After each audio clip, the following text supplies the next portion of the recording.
KPU Jatim mendorong KPU Kota untuk menulis jurnal isu ad hoc. Yang pertama adalah tentu etik. Bagaimana ada penguatan etik dan penegakan etik yang kuat di ad hoc. Kita berharap mumpung ini momentumnya undang-undang pemilu, kita berharap minimal ada regulasi yang minimal sejak awal dia dilantik itu sampai selesai tahapan tetap membersamai. Untuk masa-masa di luar tahapan ini, apa yang saat ini dilakukan oleh KPU Provinsi? Manu menempatkan dirinya sebagai pribadi, baik itu dia sebagai ASN maupun sebagai penyelenggara pemilu.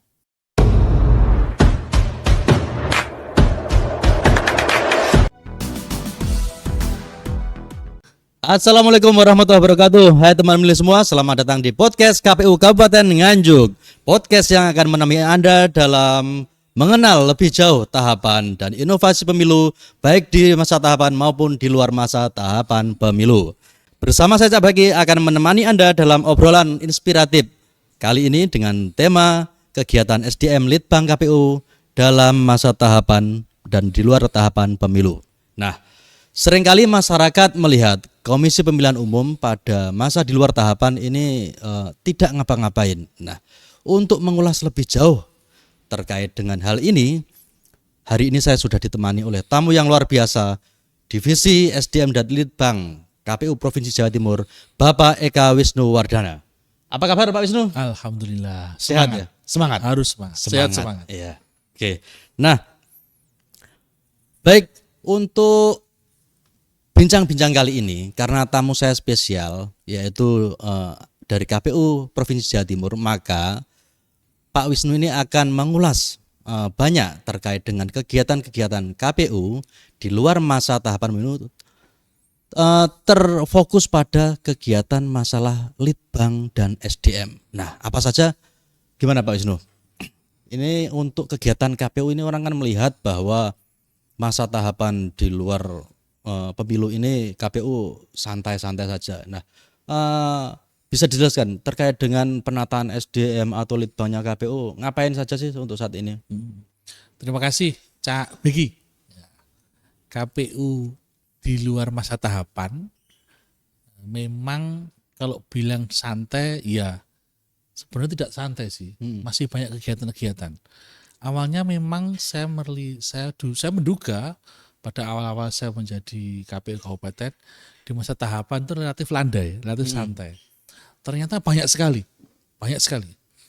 Apalagi yang menyangkut dengan divisi saya, SDM dan Litbang. Di dalam PKPU Tata Kerja, SDM Litbang itu membidangi salah satunya adalah Ortala. Organisasi Tata Laksana. Jadi banyak sekali kegiatan. Nah, kembali kepada apa ditanyakan oleh Cak Begi kaitannya dengan apa dari SDM. Tentu dari bidang SDM adalah melakukan evaluasi. Kita tahu bersama evaluasi SDM itu tidak hanya saat SDM ada, bahkan saat sumber daya manusia tidak ada. Artinya saat kalau kita ngomong badan ad hoc yang itu ada saat tahapan, tapi kita perlu mengevaluasi seperti apa, bagaimana, mulai dari aturan mainnya, PKPU ya, kalau undang-undang bukan menjadi ranah kita, PKPU dan turunannya, kemudian tata cara rekrutmen, sampai akhirnya adalah output. Termasuk bagaimana kemudian evaluasi itu melakukan bagaimana kita memandang pola-pola koordinasi komunikasi. Itu dikaitkan dengan SDM. Kemudian di Litbangnya adalah bagaimana kita menyiapkan penelitian dan pengembangan kepemiluan. Walaupun hari ini kalau ngomong penelitian itu menjadi ranahnya BRIN ya.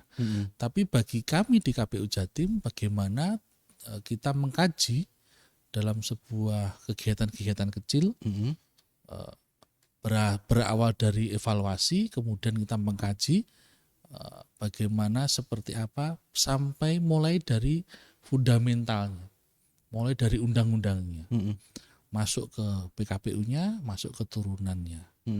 Selain itu kami juga mendorong terutama kabupaten kota untuk aktif menulis peduli menulis. KPU RI sudah per semester setahun 2 kali menerbitkan jurnal dan kami mendorong itu. Jadi KPU Jatim mendorong KPU Kabupaten Kota untuk menulis jurnal. Bahkan kami sempat membuat coaching klinik tipis-tipis lah ya agar menulis jurnal itu. Untuk peningkatan kapasitas SDM sendiri itu juga untuk apa ya terkait dengan ini ya kemampuan menulis. Betul, penulis. Jadi kita bersinergi dengan teman-teman Parmas. Kalau Parmas menulis tentang publikasi, opini dan lain sebagainya. Kalau kami di Litbang SDM ini dari sisi ilmiahnya, akademisnya. Jadi lebih serius lah ya tulisannya. Ya semua serius. Untuk bangsa ini kita harus serius. Yeah. Begitu. Jadi kalau teman-teman Parmas menulis pemberitaan, pembelajaran pemberitaan, opini. Nah, sedangkan kami di Litbang itu menulis jurnal. Terus kemudian buku bunga rampai atau buku-buku gitu. Nah, kita melakukan itu pasca tahapan. Nah, itu. Nah, sekarang ini kan di luar masa tahapan pemilu dan pilkada. Nah, KPU kan sudah tidak punya lagi PPK, PPS, Pantarleh. Nah, itu kemarin sempat atau mungkin saat ini sudah dilakukan evaluasi enggak dari KPU provinsi sendiri terkait dengan SDM yang ada di KPU selama masa tahapan pemilu dan pilkada itu sejauh mana sih kemarin kalau sudah dievaluasi sejauh mana? Kalau memang saat ini sedang dievaluasi apa saja mungkin titik-titik yang perlu menjadi sebuah fokus dalam pembenahan badan ad hoc ke depan gitu. Oke. Badan ad hoc itu kita tidak bisa mengevaluasi di tengah jalan. Kita harus paripurna. Paripurna itu adalah mulai dari talent scouting, mulai dari kita merekrut. Bahkan kalau mau mundur sekali, bagaimana kita mulai dari mempublikasikan, mensosialisasikan. Karena apa? Badan ad hoc itu yang baik itu diawali dari sumber-sumber yang baik juga. Nah, jadi kita mulai dari awal sosialisasinya, kemudian rekrutmennya, sampai kemudian prosesnya, input, pembekalannya. Nah, titik poin yang menjadi titik poin yang menjadi pusat utama dalam isu badan ad hoc. Yang pertama adalah tentu etik. Bagaimana ada penguatan etik dan penegakan etik yang kuat di ad hoc. Kalau sisi rekrutmen kita sudah tahu bersama.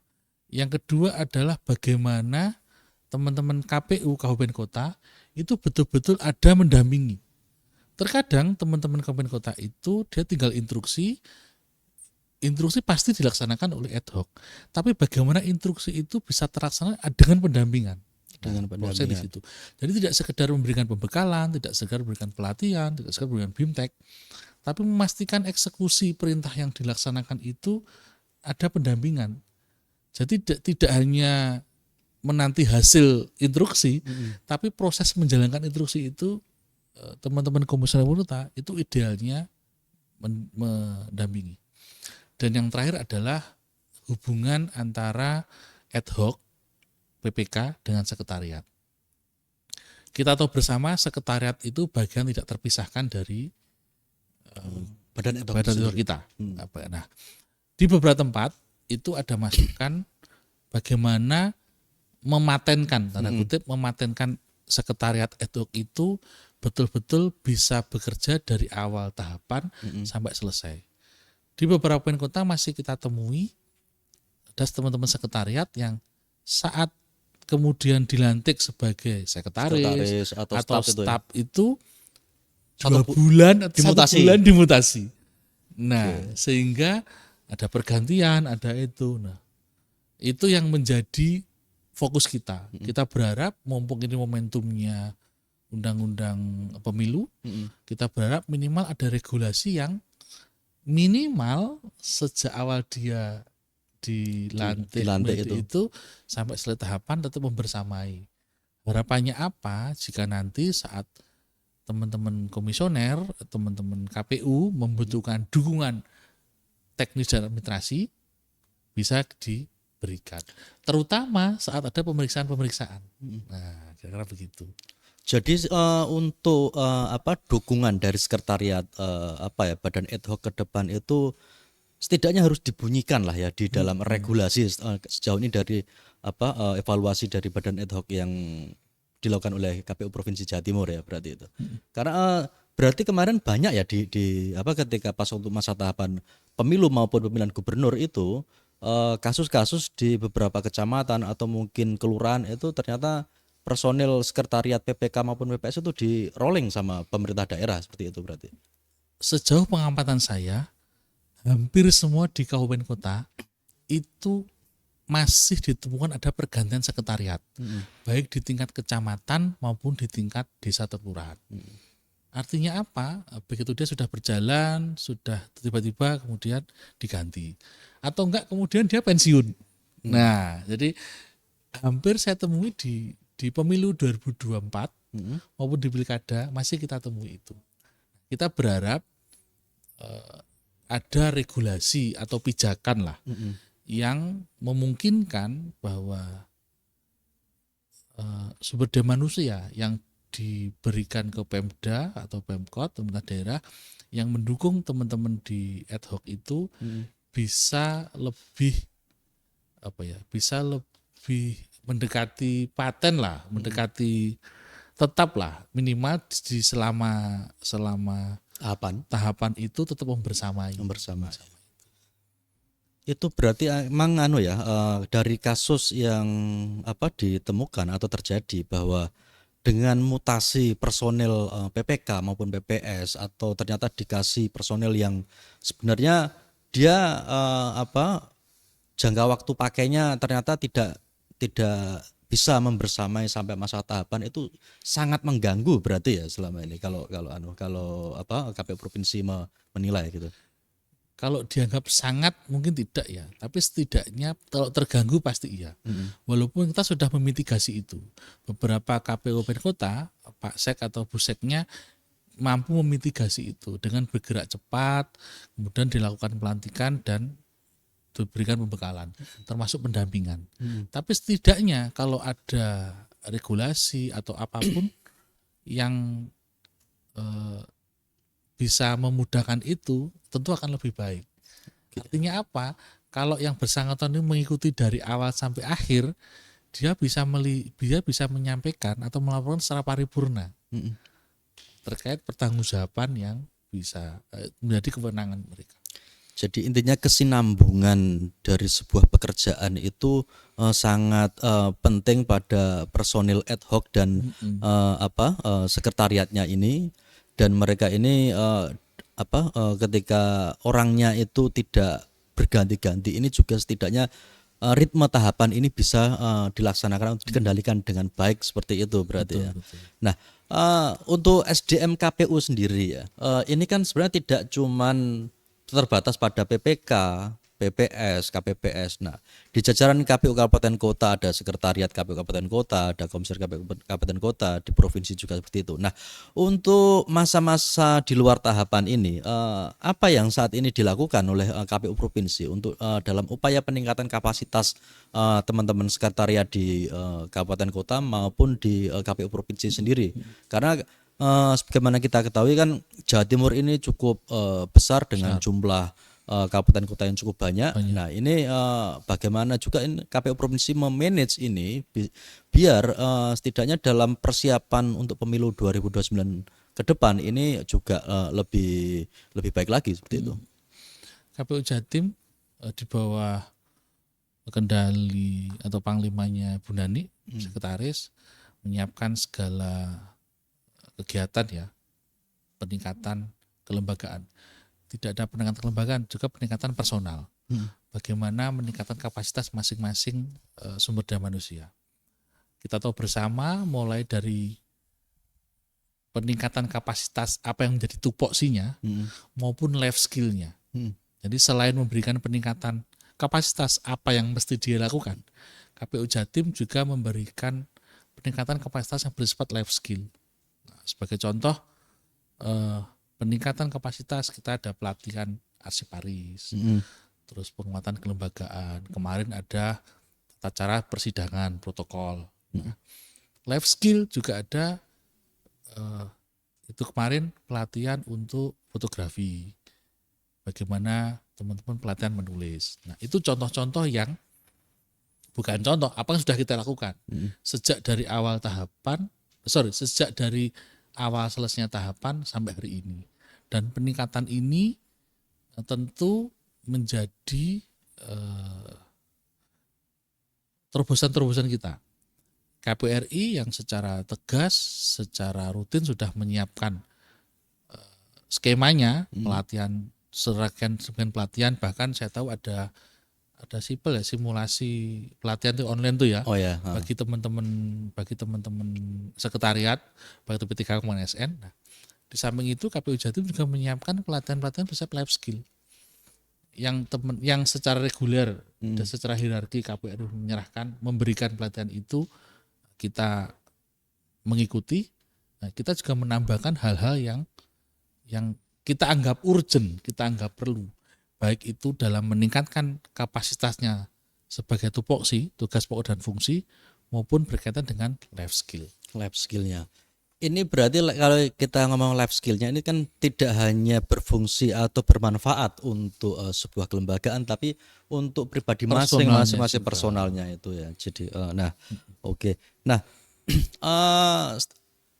dalam perjalanan ke depan nih, ini kan untuk saat ini kan kita masih tahun 2025 ya, untuk persiapan pemilu 2029 nanti kan setidaknya mungkin 1-2 tahun lagi ini kan sudah mulai tune in lah kita ya untuk masa tahapan. Nah, untuk beberapa hal yang belum atau akan dilaksanakan ini apa sih ke depan ini? Kan mungkin pembenahan-pembenahan di SDM-nya ini yang kemarin kan ada tadi ada pelatihan lab skill-nya, fotografi dan sebagainya. Ini kan tentu kan akan ada banyak sekali kebutuhan pelatihan, terus peningkatan kapasitas SDM dari sekretariat KPU maupun komisioner KPU kabupaten kota maupun provinsi sendiri, biar ke depan ini akselerasinya lebih kencang gitu. Nah, sekretariat KPU itu menurut saya adalah sosok pribadi yang paripurna, yang istimewa, karena sebagai ASN yang bersangkutan tentu harus tahu apa yang menjadi tugas fungsinya, memberikan dukungan administrasi, dukungan teknis. Tapi di satu sisi adalah ASN KPU ini sebagai penyelenggara pemilu yang terikat dengan kode etik, kode perilaku, fakta integritas sebagai penyelenggara. Nah, ini yang sedang kita siapkan betul. Tentu tentang pengetahuan kepemiluan sebuah kewajiban yang keniscayaan. Tapi bagaimana tidak hanya sekedar profesional sebagai ASN, tapi juga mampu menerapkan nilai-nilai kode etik, kode perilaku penyelenggara pemilu yang menjadi satu kesatuan utuh bagi seorang ASN di KPU. Itulah yang saya melihat berbeda di ASN tempat lain. Hari ini yang sedang betul-betul kita fokus di situ, sehingga nanti saat tahapan itu sudah berjalan, secara etika, secara profesionalitas sudah ready. Tinggal mengupdate pemahaman, pengetahuan tentang kepemiluan yang terbaru. Begitu. Nah, ini pertanyaan terakhir sebelum kita mengakhiri perbincangan kita hari ini ya. Ada yang ngomong gitu ketika masa tahapan personil KPU, baik komisioner, sekretariat itu kalau masa tahapan katanya enggak pulang-pulang gitu ya. Terus kalau pas masa tahapan ini pulangnya cepat. Nah, ini kan untuk mengendalikan ini atau pertama tadi isu tadi itu benar enggak, tadi yang kedua itu untuk yang kedua ini katanya pulang cepat, untuk mengendalikan ini bagaimana? Nah, ini untuk pertanyaan terakhir sebelum kita menutup perbincangan kita hari ini. Sebenarnya yang sejauh saya melihat ya, bahwa teman-teman terutama teman ASN itu ya, sejauh ini mampu menempatkan posisinya, menempatkan dirinya sebagai pribadi, baik itu dia sebagai ASN maupun sebagai penyelenggara pemilu. Nah, itu yang saya harus mengakui itu. bahwa kemudian ada toleransi di satu hal, saya melihat masih dalam batas toleransi yang wajar. Nah, tentu kita tahu bersama bahwa ada kemudahan bagi teman-teman ASN yang kemudian dia datangnya lebih lambat, dia harus mengganti lebih lama. Ya, itu menjadi tentu sebagai kewajiban bagi kita. Yang mana saya berharap momentum di luar tahapan ini dengan tetap mengedepankan profesionalitas, dengan tetap mengedepankan integritas sebagai penyelenggara pemilu, arti profesionalitas sebagai ASN, integritas sebagai penyelenggara pemilu, mampu tanda kutip ya memberikan haknya kepada keluarganya. Nah, kalau bahasa saya ini ya di luar tahapan ini waktunya penebusan dosa lah kepada keluarga lah. Nah, karena saya meyakini saat tahapan berlangsung lebih banyak ketemu dengan rekan kerjanya daripada keluarganya.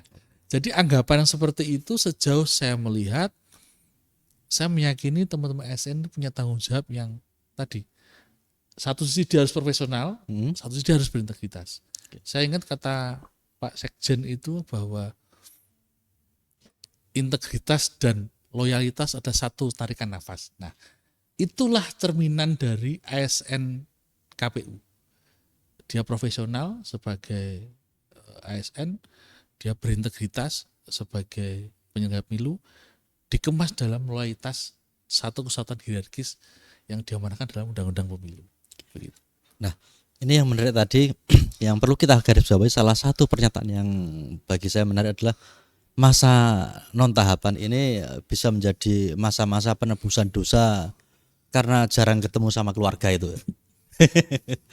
Baik, tidak terasa kita sudah bincang-bincang agak lama ya ini. Ternyata sudah ada hampir 25 menit dalam bincang-bincang kita dengan Bapak Eka Wisnuwardana, Divisi Litbang dan SDM KPU Provinsi Jawa Timur.